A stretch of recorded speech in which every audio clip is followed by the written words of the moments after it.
বহুতো ছাত্ৰ ছাত্ৰীয়ে সুধি আছিল যে সফুৰা টেলেণ্ট সাৰ্চ এক্সামৰ ৰিজাল্ট কেতিয়া দিব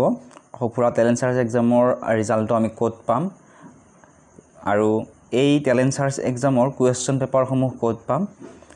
এনেকুৱা ধৰণৰ কুৱেশ্যন বহুতেই সুধি আছিল গতিকে উত্তৰখিনি দিবলৈ চেষ্টা কৰিম ভিডিঅ'টি শেষলৈকে চাই থাকিবা এতিয়া ইয়াত লিখা আছে চোৱা সফুৰা টেলেণ্ট ডিস্কভাৰী এক্সামিনেশ্যন 2023-24 এই এক্সামটো হৈছিল 2024 চনৰ জানুৱাৰী মাহৰ 28 তাৰিখে 11টা বজাৰ পৰা 1টা বজালৈকে 3 ঘণ্টাৰ পৰীক্ষা আছিল আৰু এই যেটো পৰীক্ষা আছিল এই পৰীক্ষাটোৰ ৰিজাল্ট দিছিল 2024 চনৰ এপ্ৰিল মাহৰ অৰ্থাৎ এই মাহৰ 25 তাৰিখে ৰিজাল্টটো দিছিল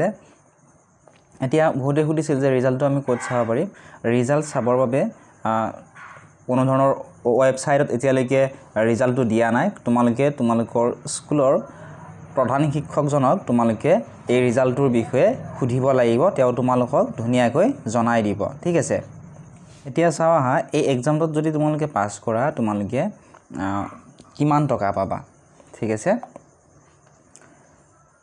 ইয়াৰে তোমালোকে চোৱাচোন ইয়াত লিখা আছে গ্ৰুপ এ অৰ্থাৎ ক্লাছ 2-3 ইয়াতে তোমালোকে ফাৰ্মৰ বাবে ফাৰ্স্ট প্ৰাইজ আছে 15000 টকা সেকেন্ড প্ৰাইজ আছে 13000 টকা থাৰ্ড প্ৰাইজ আছে 12000 টকা ফৰ্থ প্ৰাইজ আছে 11000 টকা আৰু ফিফথ প্ৰাইজ আছে 10000 টকা ঠিক তেনেদৰে গ্ৰুপ বি অৰ্থাৎ ক্লাছ 4 আৰু 5 ৰ ইয়াতে দিয়া আছে প্ৰাইজ সমূহ একে ধৰণৰে হয় প্ৰত্যেকটো ক্লাছৰে গ্ৰুপ সি আছে ক্লাছ 6 আৰু 7 ৰ আৰু গ্ৰুপ ডি আছে 8 আৰু 9 ৰ ঠিক আছে গতিকে ইয়াতে কিমান কৈ পইচা দিব গোটেইখিনি ইয়াতে দি থোৱা আছে তোমালোকে চাব পাৰিবা আৰু পইচা কেনেকৈ পাবা কি কৰিব লাগিব যদি তোমালোকে পাস কৰিছা তেতিয়া হলে কমেন্ট বক্সত জনাবা মই তোমালোকক ধুনিয়াকৈ বুজাই দিবলৈ চেষ্টা কৰিম যে পইচাসমূহ তোমালোকে ক'ত পাবা কেনেকৈ পাবা এতিয়া তোমালোকে ৰিজাল্টৰ বিষয়ে তোমালোকৰ সন্মানীয় প্ৰধান শিক্ষকক তোমালোকে